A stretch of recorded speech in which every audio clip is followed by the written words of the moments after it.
나는 환갑이 훌쩍 지난 60대 중반의 남자다. 아내와 사별한 지 어언 10년 외로움에 몸부림치는 가엾은 호라비에게 요즘 아주 좋은 소식이 있어서 자랑 좀 해보려고 한다.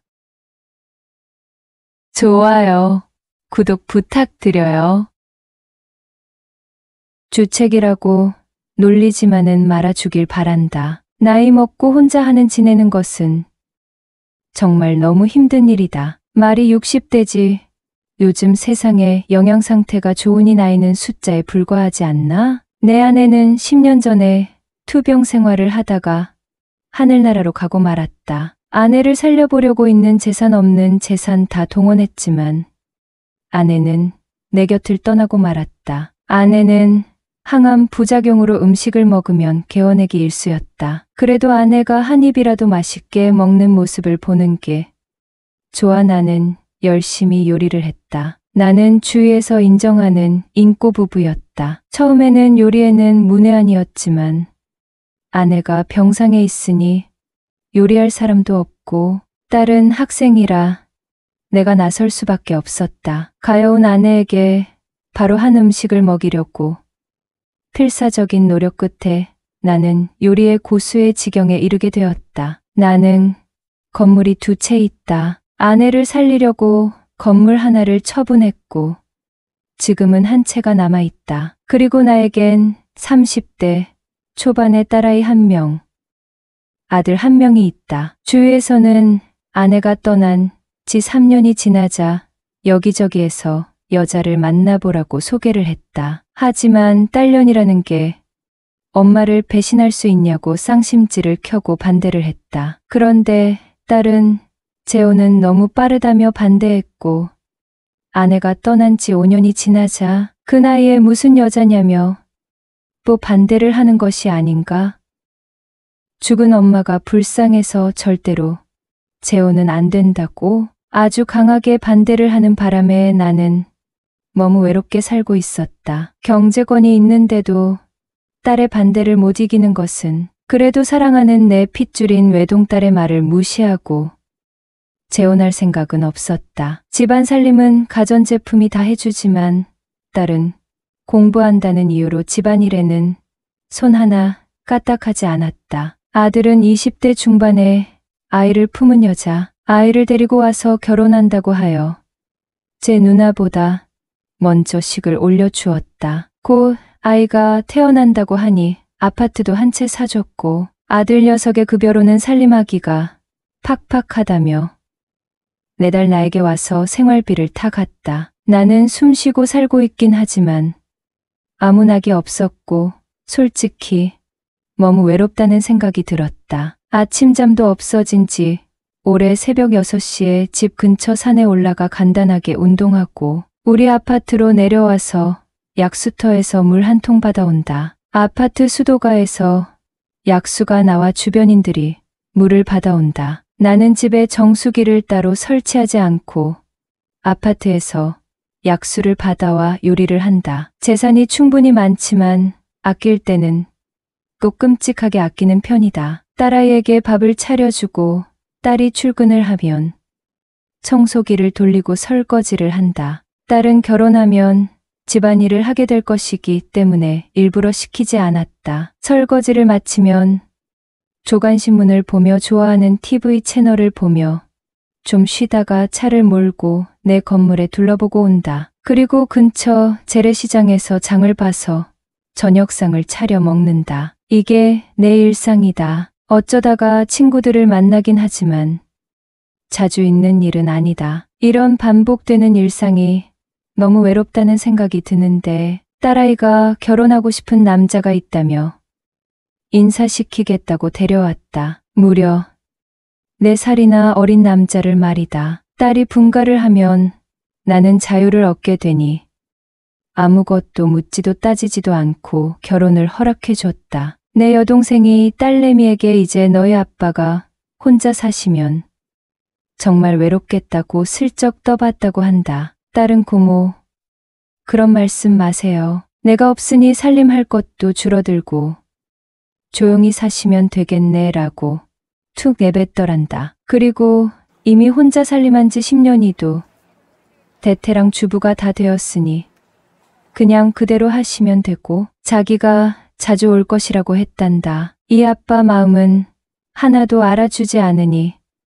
자식 컷 키웠다는 생각이 들었다. 딸아이는 상견례 날짜를 잡았고 고급 한식당에서 만났다. 사위의 어머니라는 사람을 보니 참 단아하게 생겼다는 생각을 했다. 우리는 고향이 어디냐고 물었고 한 동네에서 자랐다는 걸 알게 되었다. 사부인이 얼굴이 낯이 익는데 혹시 마 몰라요? 수정이에요. 방앗간 집딸 수정이라고 말하는 게 아닌가. 그래. 내가 수정이야? 너무 반갑다 생각해보니 나는 청소년기 때 친구에게 전도를 받아 동네 교회에 다녔다. 고등학교 1학년 때부터 다녔고 서울로 대학을 오게 되면서 시골 교회와는 연이 끊기게 되었다. 나보다 3살이 어린 수정이는 초등학교 때부터 교회를 다녔고 중고등부 시절에 크리스마스 행사 준비한다고 교회에서 만나 활동했던 기억이 났다. 그때 나는 키가 178cm였고 하얀 얼굴에 공부도 잘한다는 소문이 나자 여학생들이 줄을 섰던 기억이 있다. 요즘 말로 소위 교회 오빠였다. 기억을 더듬어 보니 수정이가 크리스마스 이브에 성탄절 행사를 마치고 학생들끼리 올 나이트 한다고 모여서 놀고 있을 때 은근 슬쩍 내 옆에 앉으려고 했던 게 기억났다. 수정이는 그 다음 해발렌타인데이 때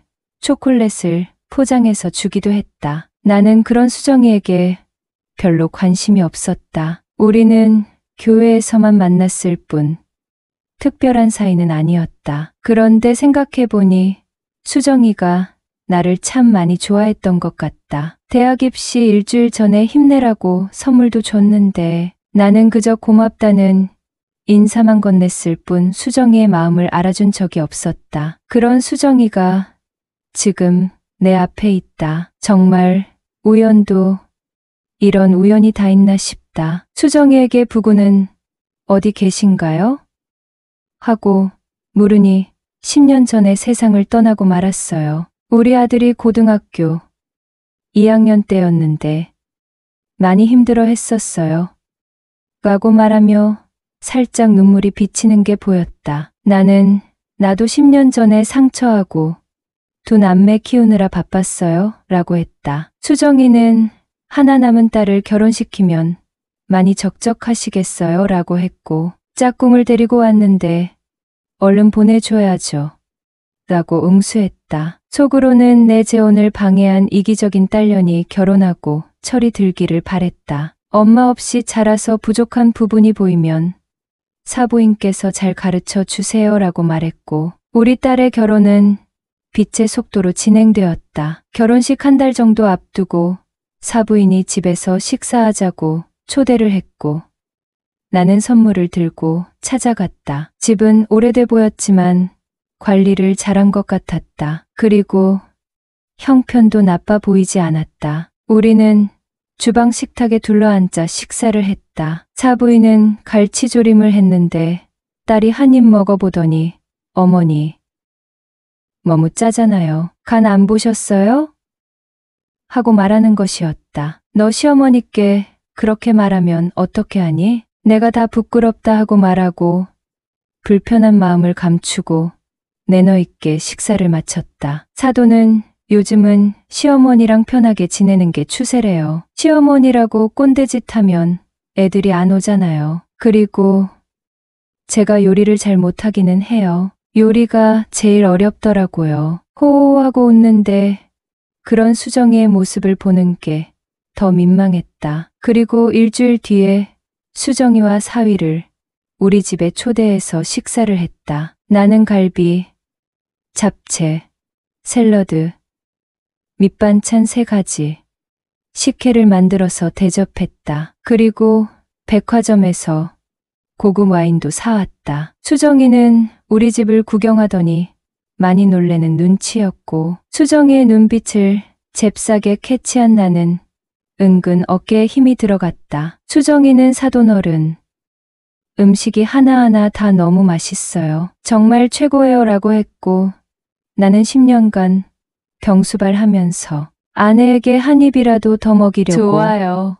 요리를 연구하다 보니 부탁드려요. 솜씨가 좋아졌어요. 라고 말했다. 그때 발칙한 좋아요. 내 딸이 어머님, 구독 부탁드려요. 우리 아빠한테 요리 좀 배우세요. 우리 아빠 요리 진짜 잘해요 라고 하는 게 아닌가. 결혼식을 며칠 앞두고 수정이가 전화를 했다. 우리 둘이 있을 때는 오빠라고 불러도 되죠? 며느리가 그러던데 아빠는 집에서 살림만 하니 아무 때나 찾아가서 요리 배우라고 하더라고요. 나 오빠네 집에 가서 요리 배우고 싶어요. 라고 하는 게 아닌가? 나는 우리 애들 결혼시키고 요리 배우러 놀러 오라고 초대했다. 좀 신경이 쓰였지만 외로운 처지에 친구 하나 늘었다고 생각했다. 그리고 딸아이 결혼시키고 이틀이 지나자 수정이가 놀러 온다고 전화를 했다. 나는 불이 나게 집을 치웠고 수정이는 전에 며느리가 핀잔 주던 갈치조림 배우고 싶어서 갈치랑 무 사왔어요. 하며 밝게 웃는 게 아닌가? 나는 주방에서 양념하는 법, 생선 손질하는 것 등을 가르쳐 주며 갈치조림을 만들어 먹었다. 역시 오빠가 만드니 맛 자체가 다르네요. 앞으로 또 가르쳐 줄 거죠? 라고 웃는데 거실에 걸린 아내의 사진에서 레이저가 나오는 느낌이 들었다. 하지만 나는 아내를 보내고 단 한 번도 마음에 걸리는 행동을 한 적이 없다. 수정이는 아내의 사진을 보더니 혹시 아내 분 앨범 있으면 보고 싶어요. 라고 하길래 꺼내서 보여주었다. 은숙이 언니 맞죠? 하며 아내 이름을 부르는 게 아닌가? 아니 어떻게 알아? 라고 했더니 같은 공장에 다녔어요. 그때 은숙이 언니랑 나는 한 남자를 좋아했거든요. 은숙 언니랑 나는 엄청 친했는데 공장에 유독 잘생기고 키가 큰 오빠가 있었어요. 다들 그 오빠를 좋아했는데 은숙 언니가 그 오빠를 많이 쫓아다닌 것 같아요. 나는 용기가 없어서 눈치만 보고 있었거든요. 라고 하는데 죽은 사람에게 들어볼 수도 없는 노릇이라. 우린 참 인연이 깊다. 우리 집이 편하면 언제든 놀러와 하며 화제를 돌렸다. 수정이 남편은 어떤 사람이었어? 하고 물으니 우리 남편은 같은 공장에서 일하던 사람이었어요. 나를 짝사랑하고 있었대요. 회식 때 고백받고 사귀게 되었어요. 라고 살아온 이야기를 하는데 수정이의 말은 이랬다. 둘은 가난했지만 성실하게 일했고 집안 살림이 점점 나아졌다고 했다. 착하고 똑똑한 아들 키우는 맛에 힘든 줄도 몰랐다고. 그러던 어느 날 남편이 심장마비로 하늘나라로 갔다는 것이었다. 다행히 보험을 잘 들어놔서 생활하는데 큰 어려움은 없었다고 했다. 그리고 아들이 취업도 잘해서 엄마 용돈도 잘 챙겨주고 결혼도 하니 요즘같이 행복한 시간이 온 게 믿겨지지 않는다고 했다. 수정이는 갈치조림을 먹으면서 마신 소주 때문에 취기가 오른다고 잠시 소파에 누웠고 나는 수정이의 아름다운 모습에 그만 하나가 되고 말았다. 수정이는 10년 동안 너무 외로웠는데 이렇게 좋은 시간을 보내다니 감격스럽다며 눈물을 흘렸다. 나도 수정이에게 딸아이 무서워서 연애도 한번 못 해봤는데 너무 좋다고 했다. 수정이에게 집에 가지 말고 애들이 신혼여행에서 돌아올 때까지 같이 지내자고 했다. 수정이는 부끄러운 표정으로 고개를 끄덕이더니 밤낮 할 것 없이 내 옆에 있었다. 나는 요리는 앞으로 내가 다 할 테니 그저 맛있게 먹고 나랑 놀다 가라고 했다. 냉장고에 있는 모든 재료를 꺼내 수정이와 식사를 했고 우리는 또 즐거운 시간을 보냈다. 신혼여행에서 돌아오기 전날 수정이네 집에 가서 같이 집 정리를 해주며 또 사랑을 나눴다. 수정이 침대에서 부부관계를 하니 얘 집에서 하던 때와 또 다른 느낌이 들었다. 애들이 집에 돌아와 인사를 하는데 안색이 밝아졌다고 하는 것이었다. 이기적인 딸년이 결혼했으니 마음이 너무 편해서 그런다. 이제 아빠 인생 좀 살자. 너희 신혼이니까 내가 전화도 안 할 거야. 너희들도 알아서 잘 살아라고 하자. 우리 아빠 정말 신식이에요 하며 웃었다. 그렇게 애들은 신혼생활을 즐겼고 하루는 수정이와 즐거운 시간을 보내고 있는데 수정이가 연락도 없이 집에 들어왔다. 우리는 중요한 타이밍이었는데 수정이에게 딱 걸리고 말았다. 이불로 급하게 몸을 가리고 있는데 딸은 놀라서 말을 잇지 못하고 서 있었다. 선혜야, 너희 시어머니와 이런 관계가 된 지 좀 됐어. 새엄마라고 부르던지 어머님이라고 부르던지 알아서 해라고 했더니 알았어요. 축하해요. 엄마 아빠라고 하고 나가는 게 아닌가. 딸도 우리를 인정해주는 것 같아 예심 기뻤다. 그 후로 우리의 사이는 공식화되었고 수정이는 집을 처분하고 우리 집으로 이사 왔다. 선혜는 아빠, 시어머니 따로 찾아뵙지 않아서 너무 편하다고 한다. 이렇게 쿨한 딸이 왜 이제야 아빠를 인정해 주는지 아쉬운 마음이 들지만 나는 수정이와 제2의 인생을 재미나게 보내볼 생각이다.